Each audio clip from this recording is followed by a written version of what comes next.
Hello coucou, je suis très contente de vous retrouver pour cette capsule vidéo. J'avais envie de venir vous voir, faire un petit point avec vous sur ce que nous sommes en train de traverser dans ce très grand processus de transformation. Eh bien, nous sommes toujours, et ça va encore durer, encore un certain temps, dans cet état de transition de l'ancien vers le nouveau. Pour rappel, Pluton entrera dans le signe du Verseau l'année prochaine, en 2023, qui va être une année... je suis en train de préparer les énergies, elle va être extrêmement intéressante, elle va être super confrontante par contre, mais vraiment pour quelque chose de très positif, c'est-à-dire que 2023, c'est vraiment l'année de l'expression, de l'authenticité, pleine et entière. Donc 2023, ces énergies qui arrivent nous indiquent que nous n'avons plus d'autre choix que de nous montrer totalement nous-mêmes tels que nous sommes, parce que c'en est fini des masques, c'en est fini des faux semblants, c'est terminé de se suradapter, c'est terminé de se cacher surtout. Et ça, c'est extrêmement important pour toutes les personnes parmi vous, et vous êtes nombreux, nombreuses, qui êtes dans ce qu'on appelle les thérapies alternatives, dans les métiers de l'accompagnement, dans l'énergétique aussi, le coaching, la thérapie. Vous le savez que pour beaucoup d'entre nous, nous sommes énormément pointés du doigt, alors surtout depuis ces derniers événements mondiaux. Il y a beaucoup de choses qui sont sorties et ça, vraiment la chasse aux sorcières, c'est quelque chose qui nous a paru tellement actuel. Euh, mais bon, c'est quelque chose qui aboie et qui mord peu. Et en fait, là maintenant, il est temps de sortir du bois. Il est temps vraiment de jouer pleinement son rôle. Et on ne peut pas jouer son rôle et on ne peut pas laisser émaner sa lumière si on continue à baisser la tête, regarder ses souliers et se cacher constamment. Mais avant d'arriver sur ces énergies-là, qui vont progressivement débouler, je dirais, à partir de février, mars. Ici, on est encore dans la traîne de cette année 2022. On est, vous savez, c'est toujours pareil, le dernier trimestre d'une année, on est à la fois en train de solder les dossiers de l'année et en même temps d'ouvrir les dossiers de l'année suivante. Donc, voilà, c'est une période où c'est pas évident de trouver son équilibre. D'ailleurs, on vient de célébrer l'équinoxe d'automne et l'équilibre est au centre de cette célébration chaque année, chaque année, chaque année. Et j'ai l'impression que d'année en année, c'est plus vrai que jamais. Donc voilà, ça me paraissait important de venir vous faire cette capsule parce que vous avez été très nombreux à m'écrire, à me demander un petit peu à l'aide, à me demander de venir vous aider à trouver des grilles de lecture un peu différentes. C'est vrai que j'ai eu l'occasion de le dire à plusieurs reprises dans mes vidéos précédentes, de dire en fait vous n'êtes pas tout seul, il y a des tas de gens qui s'expriment, de plus en plus de personnes qui s'expriment sur l'astrologie, sur l'énergétique, sur la spiritualité, etc. Et en fait, vous avez été nombreux à me répondre par message de oui, mais c'est vous qu'on a envie d'entendre. Bon, alors je suis là, hein, j'ai ressenti que vous aviez vraiment besoin qu'on puisse faire le point. Pour les personnes qui ne seraient pas encore abonnées à la page Facebook, sachez que bien qu'il y ait peu de vidéos sur YouTube, il y en a de façon plus fréquente et elles sont très différentes, ça n'a rien à voir, sur Facebook par le biais de live où on peut interagir ensemble. Donc c'est quelque chose que j'essaye de mettre en place de façon plus régulière et où j'aborde différents sujets, peut-être un peu plus en profondeur que ce que je ne fais sur YouTube. Bon, pour mille et une raisons, il y en a des valables, il y en a qui le sont probablement moins. Pour l'instant, c'est comme ça. Je suis comme vous, je suis aussi en train de me chercher, de trouver quelque chose, un rythme différent, parce que voilà, il y a eu beaucoup d'évolutions aussi de mon côté. Si vous cherchez la page Facebook, je vous la mets en lien, comme toujours, en dessous des vidéos, avec le compte Instagram également. Et j'essaye d'être vraiment le plus présente possible, même s'il y a des moments où c'est un peu plus compliqué, comme ça a pu l'être sur cette fin de mois d'août, début du mois de septembre. Mais voilà, vous pouvez toujours compter sur moi. Alors, on a passé un été infiniment complexe. C'est vraiment un grand processus de transformation, c'est pas terminé. C'était un grand processus de transformation par le feu. Alors ça n'a échappé à personne, il a fait extrêmement chaud. Mais au-delà de cet aspect-là, en fait, le feu s'est également beaucoup manifesté en nous, dans nos corps également, par l'intermédiaire de maladies, douleurs, inflammations. Il s'est beaucoup manifesté au niveau des émotions. Il s'est beaucoup manifesté aussi au niveau relationnel, hein, avec des clivages, avec des explosions également. Beaucoup d'explosions de couple. Je suis vraiment navrée pour les personnes à qui ça arrive parce que vraiment c'est pas drôle et ça fait partie des passages nécessaires qui nous font grandir énormément. Donc tout ça a vraiment causé énormément de déséquilibre. Ici dans cette vidéo, je ne vais absolument pas parler de ce qui se passe au niveau social, environnemental, économique. C'est très important, c'est très angoissant, c'est source d'angoisse à tort ou à raison. Mais c'est pas l'objet. Moi ici, j'ai vraiment envie de vous guider sur ce que l'on vit, nous, dans nos processus intérieurs, dans notre processus d'éveil, de réveil, ce processus qui nous conduit à de plus en plus de lucidité. Et cette lucidité, elle est nécessaire parce que elle nous amène à cette conclusion, et c'est toujours la même, qui consiste à dire « je dois poursuivre mon chemin, coûte que coûte ». Et pour le coup, le quoi qu'il en coûte, là s'applique très bien. Coûte que coûte, je dois poursuivre mon chemin et rien ne peut m'arrêter, rien ne peut m'en empêcher, pas même les conditions matérielles, pas même ce qui se passe autour. Ça vient nous ramener de plus en plus à nous, au cœur de nous-mêmes, au cœur de notre essentiel. Tout cela crée des déséquilibres majeurs sur tous les plans. On a du mal à rester équilibré, on a du mal à rester centré. Parfois même, on a du mal à rester dans notre verticalité. Pourtant, c'est cette verticalité qu'il faut maintenir constamment en nous. Mais ce déséquilibre, il est là pour une bonne chose. Au milieu de ce déséquilibre, on est obligé de se questionner pour aller à l'essentiel. Et donc on est obligé de se questionner sur c'est quoi l'essentiel? Ça veut dire quoi l'essentiel pour moi? C'est quoi mon essentiel? Et tout cela, ça nous a conduit, alors peut-être pas tout le monde, mais beaucoup de personnes, à un questionnement, à un repositionnement sur notre façon de communiquer, avoir une communication plus claire, plus directe, plus authentique également. On a été obligé fréquemment de se dire, se livrer là où on avait l'habitude parfois de se cacher un petit peu. Et puis, bien sûr, en faisant le bilan un petit peu de tout ce qui s'est passé récemment au niveau relationnel, de se dire « Ah tiens, et si j'apprenais une autre manière de communiquer, une autre manière d'être en lien ?» Là aussi, ça nous a conduit aussi à revoir un petit peu nos priorités. Qu'est-ce qui est vraiment prioritaire dans notre existence? Est-ce que c'est ce fichu boulot qui me tire vers le bas et qui me contrarie? Est-ce que c'est ce couple qui me vide d'énergie et qui me prive de plein d'autres choses? Est-ce que ce sont mes relations sociales? Est-ce que c'est l'opinion de ma famille sur tel et tel sujet? Voilà, on est vraiment amené à revoir nos priorités et on s'aperçoit que nos priorités, en fait, elles sont extrêmement basiques.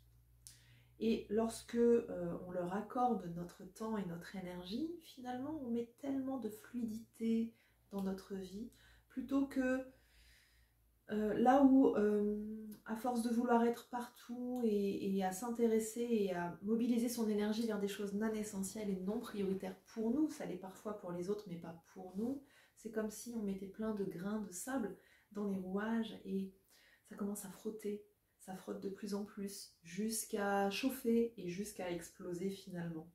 Donc on revoit nos priorités et bien sûr ça nous fait revenir à soi. Il y a eu vraiment toute une phase d'introspection, c'est pas du tout la saison pour l'introspection. Et c'est ça qui n'était pas évident, de trouver cet équilibre, ce fil ténu entre ce besoin d'extériorisation, cette énergie un petit peu d'extraversion, et on en avait vraiment besoin après ces 2 années passées où on a été quand même bien mis dans des petites bulles, hein, dans des petites zones, bien empêchés de se fréquenter, de se rapprocher. Et là, on avait besoin, donc il y a beaucoup de gens qui ont témoigné de ça, de enfin retrouver cette liberté, pouvoir se montrer aussi, et en même temps s'apercevoir qu'on a tellement fondamentalement changé au fond de nous que on peut y aller mais par dose homéopathique. C'est infinitésimal. Donc c'est de trouver l'équilibre entre ce besoin d'intériorisation, d'introspection aussi, et ce besoin d'expansion, d'aller vers les autres. C'est un apprentissage tout ça, hein. Et bien sûr, on ne peut plus s'appuyer sur ce que nous étions précédemment, sur notre manière d'être en relation avec le monde extérieur comme avant, puisque tout change, le monde change, mais surtout ce qui change fondamentalement, c'est nous, au fond de nous-mêmes. Car plus nous nous éveillons, plus nous éclairons et mettons de la lumière à l'intérieur, plus nous nettoyons et plus nous devenons libres. Et c'est ça, ça va être ça le gros enjeu de 2023, la liberté, être libre fondamentalement. Qu'est-ce que c'est être libre? Être libre de penser, être libre de ressentir, être libre de s'exprimer. Oh, d'ailleurs que cette liberté d'expression a été mise à mal ces dernières années. Être libre de se mouvoir, de se déplacer, et que sais-je. Donc voilà, donc on est dans ce processus, et là on arrive donc sur les énergies d'automne avec quand même ce besoin de se replier un petit peu, de se coucouner et surtout de se faire du bien intensément. Qu'est-ce qui est présent là? C'était la rentrée. Beaucoup sont partis en vacances, crevés, sont revenus éclatés. Et là, j'avoue que je suis pas très sereine parce que même pour moi, hein, on sent que l'automne avance, bientôt l'hiver. Alors les réserves sont à plat en fait. On est tous crevés. C'est dingue, hein. Les nuits sont agitées et même quand on dort, on se réveille le matin avec des yeux de chouette culotte. Et on est crevé. Donc alors, moi j'ai pris le parti, ça fait 1 mois que je suis en train de me booster de vitamines, magnésium, spiruline, voilà, histoire de bien renforcer mon système immunitaire et puis d'avoir la niaque, quoi. Alors, les vitamines, ça marche jusqu'à 16 heures, à peu près. Après 16 heures, par contre, ne comptez plus sur moi. Hein, je ne suis plus là. On est en mode canapé bubule. Et je sais que je ne suis pas la seule, hein, du tout. Donc, fatigue plus, nuit très agitée. Et là, ce qui s'est invité depuis quelques semaines, problème digestif. Alors, je passe aussi par les douleurs dans le corps. Douleurs qui se déplacent. Hein, on ne sait pas trop pourquoi. On n'a pas forcément de cause particulière, médicale, biologique. Mais voilà, c'est plutôt des sensations de je me sens pas bien, j'ai mal, je suis fatiguée, puis quand on est fatigué, on fait des faux mouvements, et puis voilà, tout s'enchaîne comme ça. Et là, depuis quelques temps, plutôt troubles digestifs, on a l'impression d'une espèce d'épidémie de gastro, qui n'en est pas une. Là où c'est très interpellant, c'est quand on a des gens qui ont tous les symptômes de la gastro alors qu'ils ne sont pas sortis de chez eux. C'en est à se demander s'il n'y a pas quelque chose dans l'eau du robinet, en fait. Bon. On ne va pas rentrer dans ce type de considération. L'idée, c'est pas ça. L'idée, c'est de se dire, mais qu'est-ce que ça vient nous réveiller, tout ça? De quoi ça vient parler? L'eau, c'est l'émotion. Eh bien, ouais, en fait, on est vraiment gavé. Hein, on est gavé d'émotions et on est en train d'opérer un gros nettoyage. Et ce nettoyage, il passe aussi par les cellules du corps. C'est comme ça. Hein, on est vraiment secoué. Ça va passer, tout ça. Je vous ai mis une petite indication de rituel sur Instagram et Facebook il y a quelques jours pour évacuer en fait le trop-plein d'émotions et revenir à son cercle sacré. Il y a probablement d'autres techniques, n'hésitez pas à me les partager, je suis toujours très preneuse de tout essayer. Donc voilà. Donc là, ce qui est sûr, c'est que à l'heure où on se parle, début octobre, on est dans le yo-yo émotionnel. Up and down and up and down. Bon, c'est bien gentil tout ça, mais quand est-ce que ça s'arrête? Eh bien, ça s'arrête à partir du moment où on lâche prise. Ça s'arrête à partir du moment... Alors, on lâche prise sur pas mal de choses dans nos vies, mais surtout, ça s'arrête à partir du moment où on commence à lâcher prise sur soi-même. Sur cette injonction constante que l'on se fait de devoir aller bien. Bien sûr que quand on n'est pas bien, hein, quand on est au fond du trou, quand on est au fond de son lit, quand on ne sait plus bouger, on n'a qu'une seule envie, c'est de pouvoir repartir, tac, tac, tac. Mais non, là, en fait, il y a ce moment où on nous dit, bah là, c'est le temps, en fait, d'intégrer les processus, c'est le temps de digérer. Le problème digestif, c'est le temps de digérer. C'est pas parce que ça fait longtemps que ça dure, c'est pas parce que ça fait longtemps qu'on est en processus, c'est pas parce que il y a plein d'astrologues qui vous disent ouais ça y est c'est le moment, faut repartir, blablabla. Ouais, il y a une tendance là-dessus, il y a des choses qui sont possibles là-dessus, mais si vous venez de passer 6 mois dans un gros processus de nettoyage, une grosse période de libération, de conscientisation, de changements divers et variés dans votre vie, bah vous avez peut-être le droit et le temps en tout cas le droit et le besoin, pardon, excusez-moi, de prendre le temps de laisser infuser tout ça, quoi. Hein, de tranquillement laisser les choses se faire. Et puis, c'est Bouddha qui disait, il n'y a rien de constant en ce monde si ce n'est le changement. Donc, dites-vous que ça va passer. C'est transitoire. Ah tiens, transitoire, mon transit ne va pas bien, mais parce que j'ai du mal avec mes transitions. Alors acceptons nos transitions et lâchons-nous la grappe. C'est là où nous sommes maintenant. Et ça va aller, on va traverser. Au niveau de Gaïa, au niveau de notre planète, de notre système même, parce que ça n'impacte pas que la planète, visiblement, parce qu'on a ça aussi sur à d'autres endroits.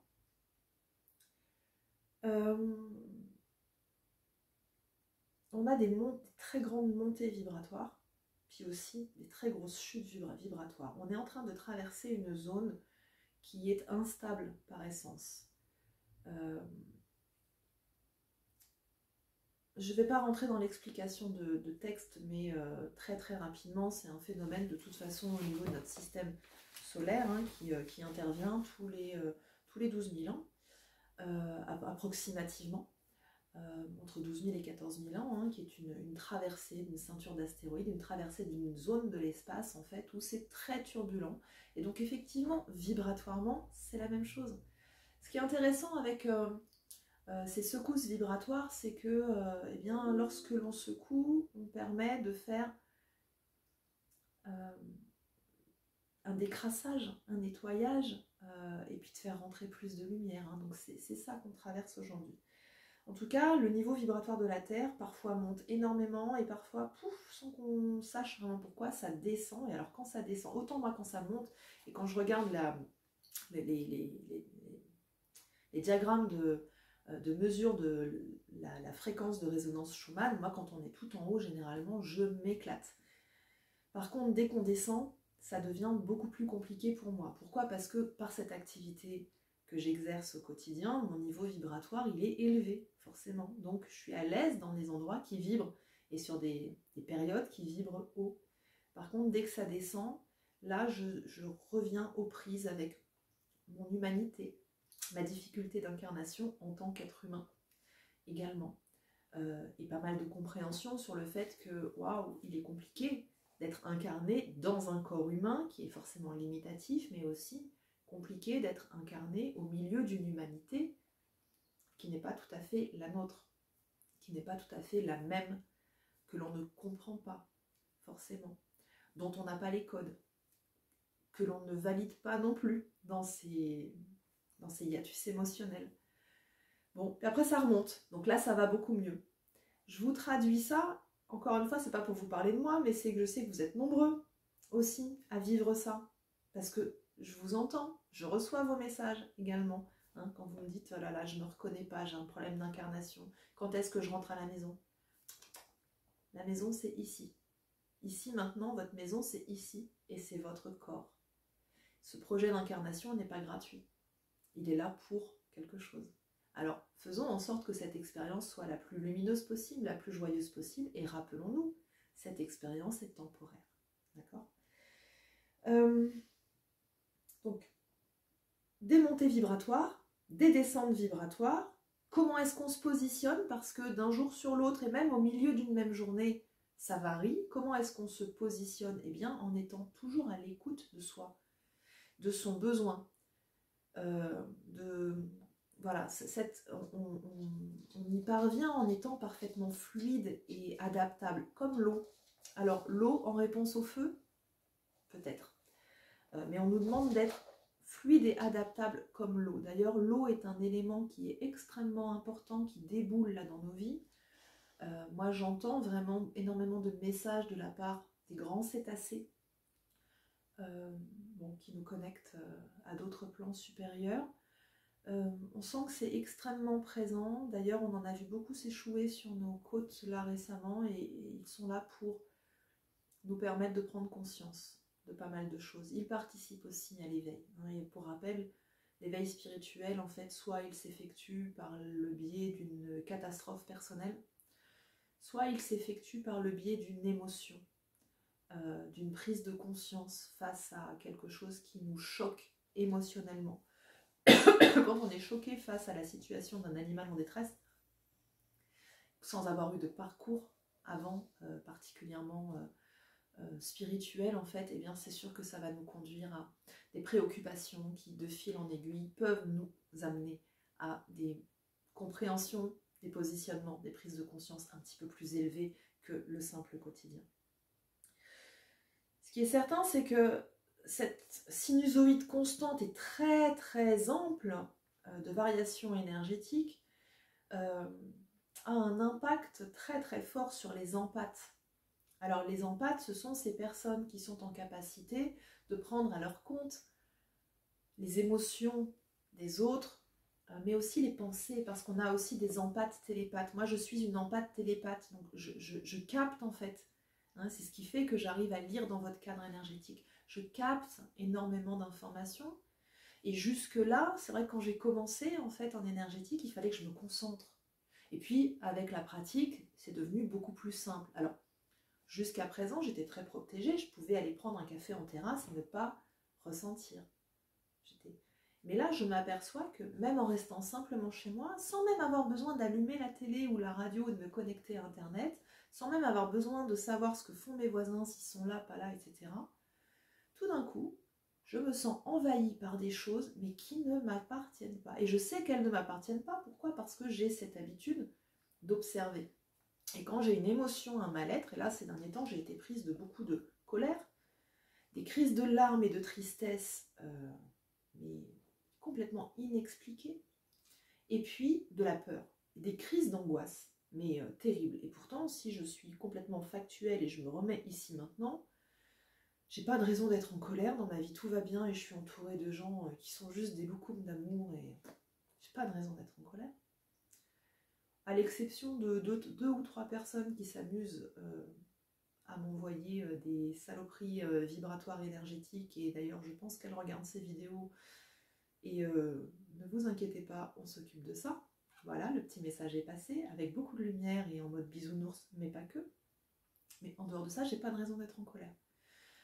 Triste, j'ai pas de raison d'être triste, au contraire, y a plein de choses qui trouvent des résolutions extrêmement positives dans ma vie, et donc je suis plutôt dans un mode extrêmement joyeux et rempli de gratitude et plein d'espoir, et voilà, donc ça n'a rien à faire là.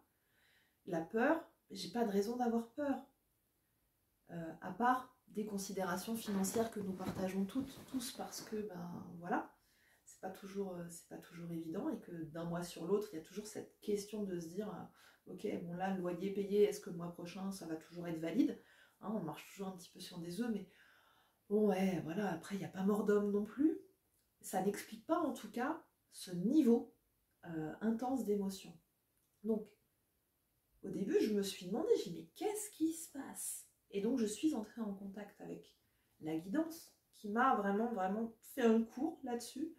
Et ils m'ont expliqué, ils m'ont dit, bah en fait, pourquoi? C'est parce que ton canal, là, il s'ouvre, et il s'ouvre, et il s'ouvre, et il s'ouvre. Et avec cet état vibratoire, en fait, toi-même, tu perds un petit peu ton équilibre, mais c'est ce qui te permet aussi d'ouvrir encore plus ta conscience. Donc quand tu ouvres encore plus ton canal, puisque tu es en pâte, eh bien, voilà, tu accueilles vraiment tout ce qui t'entoure. Et qu'est-ce qui t'entoure? Eh bien, ce sont des êtres humains qui sont en prise avec la peur, qui sont en prise avec les émotions. Voilà. Et donc, l'idée, c'est vraiment de dire, apprends à revenir juste à toi. Sauf que les outils que j'avais pour travailler le cercle sacré, pour être dans mon ancrage, j'avais la sensation que ça ne marchait plus. Donc, en fait, on nous guide à vraiment être vigilant et à trouver ce qui fonctionne pour soi-même. Pour chaque personne, les techniques sont différentes, mais c'est un petit peu comme les techniques d'ancrage ou les techniques de bouclier. De toute façon, il en existe des tas, mais chacun va trouver sa méthode, son petit truc qui fonctionne pour elle, pour lui. Là, c'est pareil, en fait, à chacun de retrouver ses ajustements pour retravailler, renforcer son cercle sacré, remettre des protections également autour de la maison, du foyer et de son canal énergétique. Moi j'ai l'impression, donc là vous voyez je suis toujours un petit peu décoiffée et j'aime ça parce que c'est comme ça, et en même temps j'ai l'impression que mes antennes aussi elles sont vachement ébouriffées en ce moment.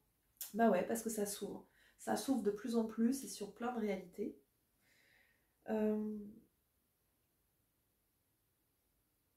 Donc bien sûr que là ça vient nous faire travailler le fait de ne plus subir les influences extérieures, donc d'être encore une fois bien centré dans son cadre, de se désidentifier aussi au masque social, de se désidentifier d'une quelconque appartenance aussi à un groupe,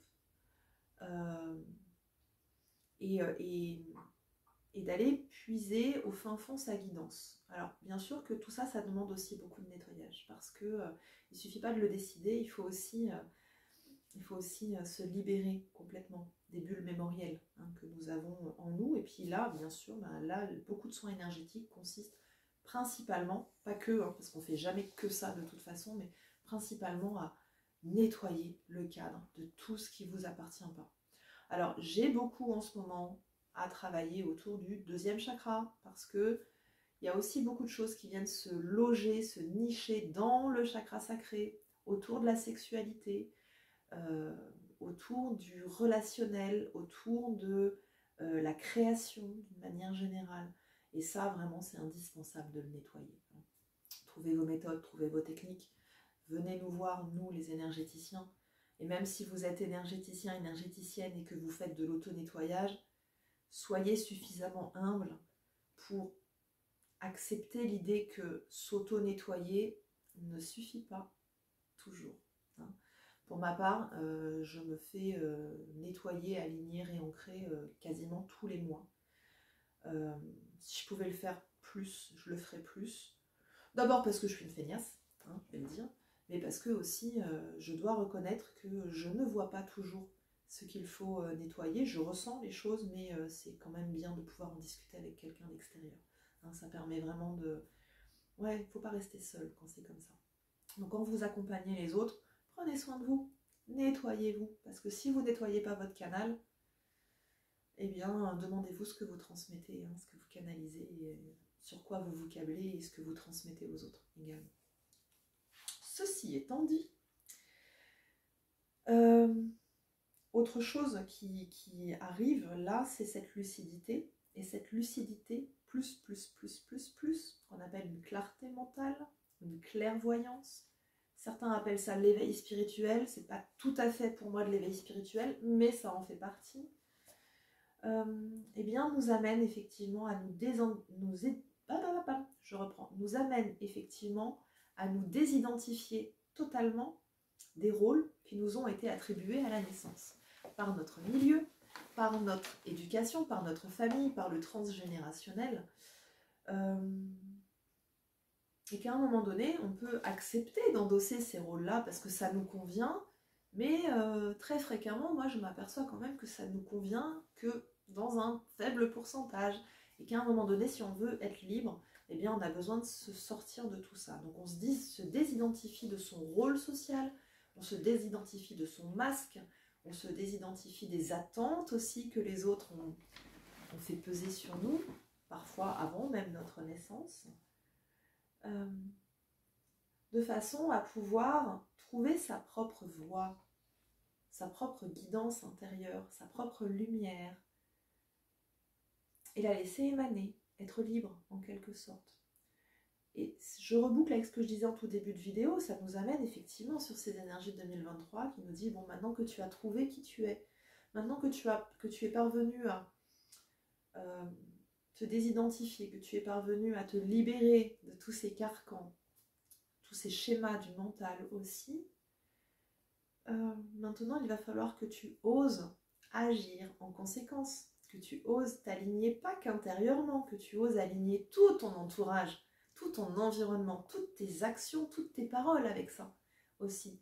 Ose être authentique, ose rayonner.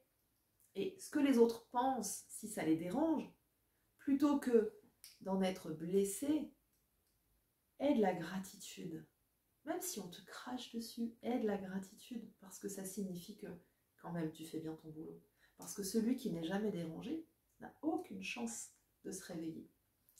Alors oui, parfois effectivement on dérange. Moi j'ai appris au cours de l'été, et je m'en cogne. Et, si vous saviez, au moment où on m'a dit ça, à quel point la première phrase qui m'est venue, c'est de dire, mais oh, qu'est-ce que je m'en cogne? De me dire, waouh, plus tu t'ouvres, plus tu rayonnes, plus tu souris, plus tu émanes le bonheur. Les gens te regardent, mais si tu savais ce que ça dérange autour de nous, je m'en fous.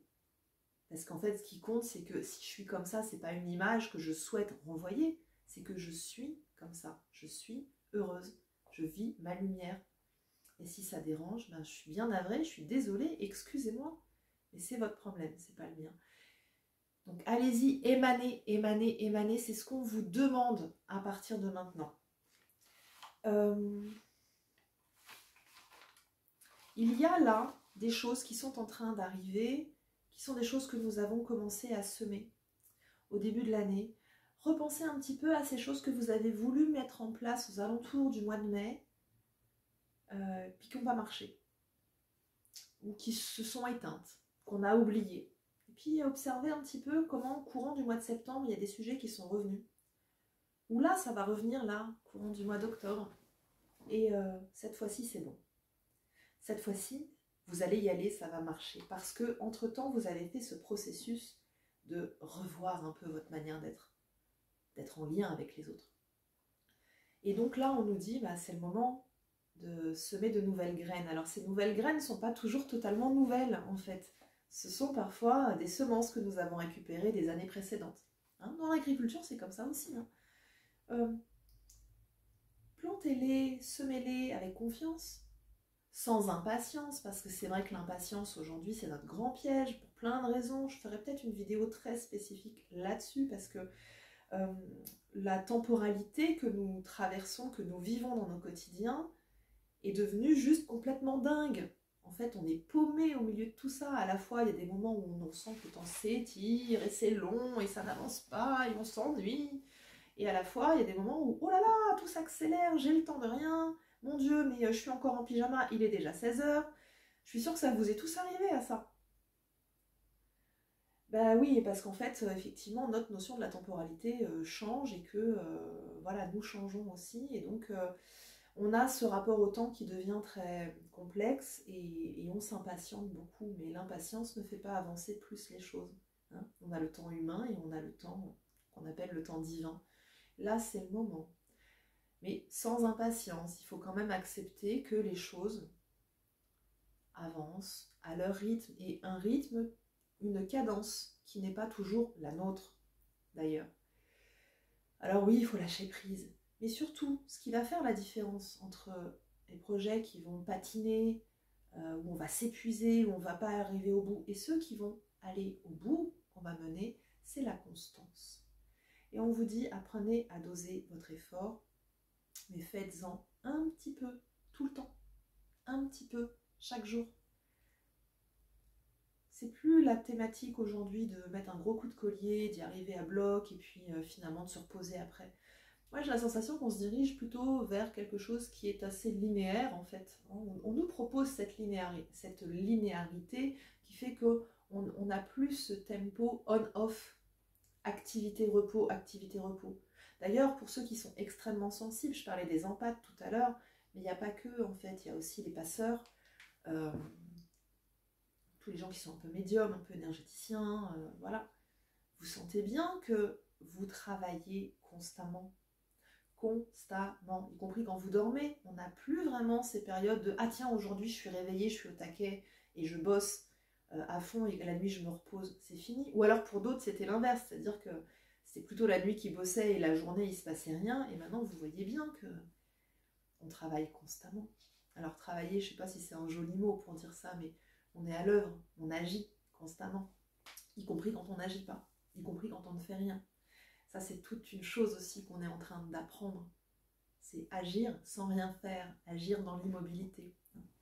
Donc voilà, sans rentrer non plus, on pourrait faire des heures de vidéos sur toutes ces thématiques, mais la constance est notre allié, doser l'effort. Et même si ça ne nous arrange pas,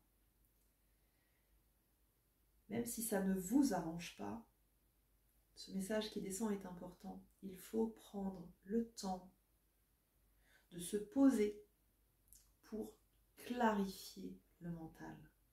Parce que dans cette impatience, on peut vite se retrouver embrumé. En plus, comme je l'expliquais dans le phénomène précédent, où on est très chargé, très surchargé des autres, prendre le temps de rien, de le laisser poser, de le laisser descendre, de clarifier son esprit, et de se demander qu'est-ce que je veux vraiment. Là, c'est quoi mon objectif? Là, à court terme. J'ai mon objectif à long terme. Et ok, ça ressemble à une magnifique fresque de Léonard de Vinci. Mais là, je ne peux pas. Tout ce qu'on me permet de faire, ce sont des croquis. Mais il faut que les croquis soient simples et clairs. Sinon, ma fresque, elle ressemblera à rien. Alors, sur mon croquis, là, ok, comment est-ce que je vais trouver la simplicité, la clarté, le geste épuré. Moi, j'adore ces gens qui savent faire un croquis en deux traits. Hein. Il y a deux traits de crayon et on a compris. Et ça ressemble à quelque chose et on pourrait presque le mettre au mur déjà parce que rien que le croquis en lui-même, il est super. Alors, concentrons-nous, clarifions. Il y a un autre mot qui vient de descendre. C'est épurons, faisons le vide pour vraiment aller à l'essence de ce que nous voulons faire dans son plus simple appareil, en fait.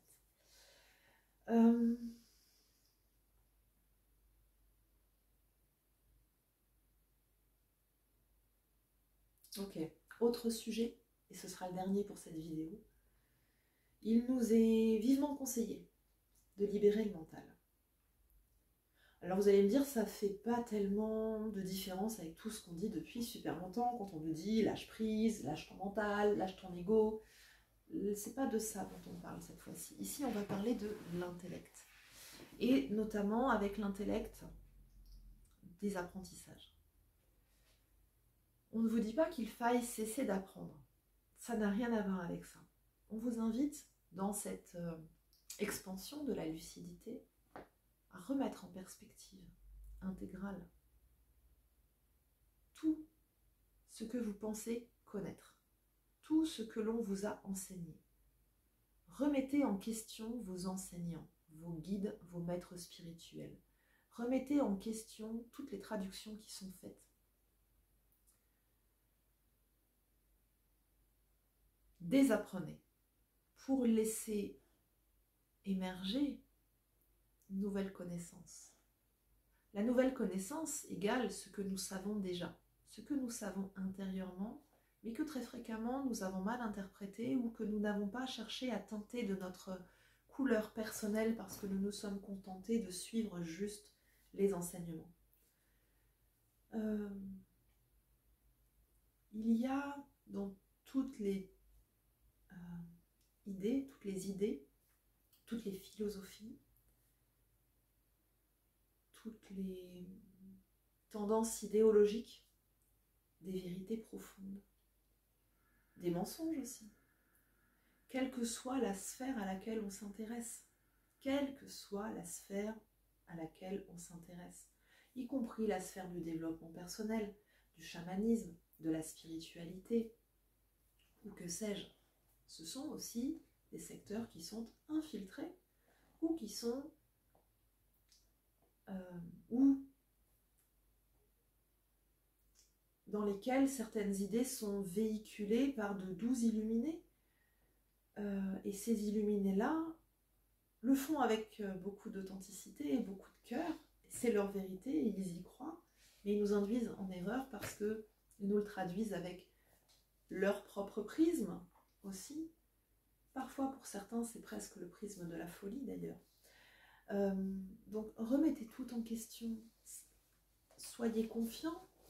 Sachez adhérer à des principes si cela résonne pour vous, mais sachez tout remettre en question de manière à être dans quelque chose de très personnel, un rapport très intime à vous-même et à votre guidance intérieure, parce que au fond de vous, vous avez cette connaissance intuitive de ce qui est juste, de ce qui est vrai pour vous. Vous avez cette connaissance intuitive de ce que vous êtes fondamentalement quand vous êtes connecté à votre âme. Même si vous n'entendez pas, même si vous avez l'impression parfois d'être dans le brouillard, quand l'information arrive, c'est « Ah ouais, c'est ça, je le savais ». Alors c'est ça qu'on nous demande de faire en fait, désapprenez. Désapprenez de façon à laisser le background, c'est-à-dire la bibliothèque intérieure au repos. Les connaissances que vous avez acquises, elles sont là de toute façon. Mais ne faites pas systématiquement référence à ça. Sachez remettre en question. Sachez être inventif et sachez laisser venir à vous de toutes nouvelles manières de voir. Nous apprenons chaque jour. Et nous, les médiums, nous apprenons chaque jour. Je peux vous garantir que j'ai fait des expériences récemment en soins, notamment sur les thèmes d'incarnation, où vraiment, si je m'en étais référée à ce qu'on m'a enseigné, j'aurais repoussé ça en disant « c'est pas possible, ça n'existe pas ». Pourtant, il y en a une que j'aimerais bien vous raconter, mais je ne le ferai pas là. C'était lors d'une communication animale, ça a été extrêmement intéressant, mais juste en synthèse où on m'a expliqué qu'une âme humaine s'était incarnée dans un animal. Or, il y a plein d'écoles qui nous transmettent que c'est impossible, on ne peut pas s'incarner dans plusieurs règnes. Bah si, en fait. Pour vraiment recevoir cette lumière et cette vérité, et ce qui nous fait grandir, ça nous demande, en tout cas moi c'est comme ça que ça fonctionne pour moi, mais si mes guides me demandent de vous le partager, c'était pas prévu, mais s'ils me demandent de vous le partager, c'est que c'est pas que pour moi, visiblement. Ce qui fonctionne pour moi, c'est lorsque je me mets en canalisation, donc pendant les soins, je fais pas de canalisation en dehors des soins, voilà, ou très peu, mais c'est de vider totalement mon esprit et mon jugement, de façon... Et ce que je crois savoir, de façon à pouvoir accueillir des informations complètement pures, et même si ça me semble complètement débile ou impossible, et surtout ce mot-là, impossible, impossible pour plein de raisons, parce que ça défie les lois de la gravité, parce que ça va défier tous les enseignements qu'on nous a transmis, parce que l'histoire n'a pas été écrite comme ça, parce que si je mets ce mot impossible, alors je ne peux pas rentrer dans les annales, je ne peux pas avoir accès aux informations. Parce qu'en fait, effectivement, la traduction qui est faite de chaque information, elle se fait à travers des époques, elle se fait à travers des cultures, elle se fait à travers des êtres humains, qui eux, n'ont pas toujours effacé de leur mental ces informations-là, cette connaissance, cette culture. Donc on vous demande de vider, et puis, bien sûr, de remettre en question tout ce qu'on vous dit, d'aller faire vos expériences par vous-même, et de laisser venir à vous ces informations, même qui vous semblent impossibles. Alors vous allez me répondre, ouais, mais c'est déjà pas facile de faire la distinction entre son mental qui pense et qui invente et son intuition.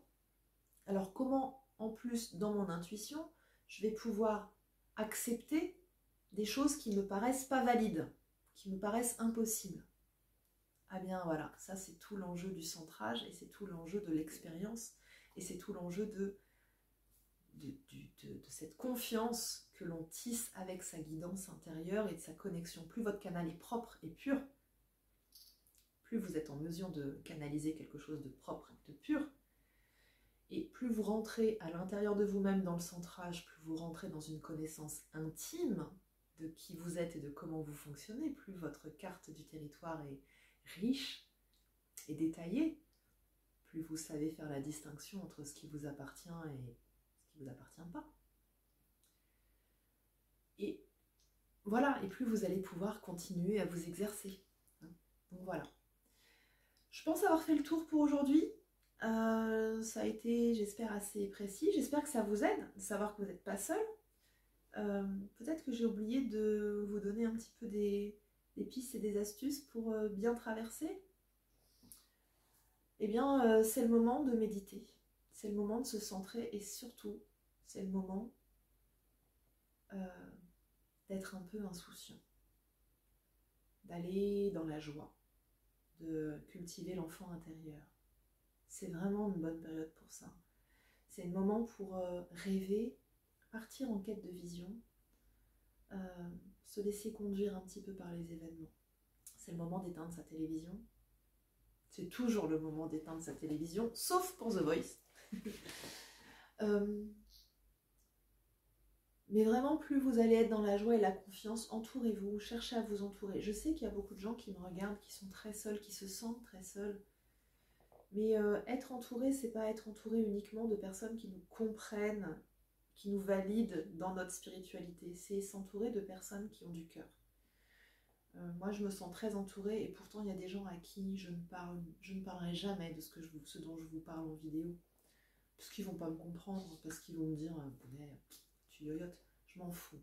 Parce que quand on se croise et quand on se parle les yeux dans les yeux et de cœur à cœur, juste dans l'élan de solidarité, juste dans le soutien, waouh, c'est énorme en fait, c'est juste énorme. Hein. Donc sortons un petit peu de nos jugements et puis essayez de vous ouvrir pour ceux qui sont un peu seuls, essayez d'aller à la rencontre des autres. Je sais que c'est pas facile, je sais que ça demande un effort, je sais que ça demande de l'ouverture et du courage, mais ça en vaut la peine. Et vraiment, on a besoin de ça. On a besoin d'être ensemble, tous, les uns avec les autres, dans la joie, de partager des moments de joie. Tout ne sera jamais parfait. Plutôt rien ne sera jamais parfait. Et en même temps, tout est toujours parfait, hein, si on accepte juste de recevoir ce qui est. Voilà. Donc, de la joie, du centrage, un petit peu de méditation, le contact avec la nature. Voilà. Et puis, là, c'est le moment de se gaver un petit peu de plein de douceur parce que c'est l'hiver et qu'on a besoin de faire des réserves. Hein. Pour rappel, les ours vont bientôt commencer à hiverner, donc voilà. Je vous embrasse très très fort, j'ai été très heureuse de faire cette vidéo. N'hésitez pas à m'envoyer des messages, j'y répondrai avec plaisir. Et puis à me faire vos suggestions également si vous avez envie qu'on aborde un sujet particulier. Si le sujet est un petit peu trop délicat pour YouTube, parce qu'on est quand même nombreux, je n'aurai aucun problème à l'aborder sur Facebook. Voilà, je vous embrasse très très fort, prenez soin de vous. À bientôt.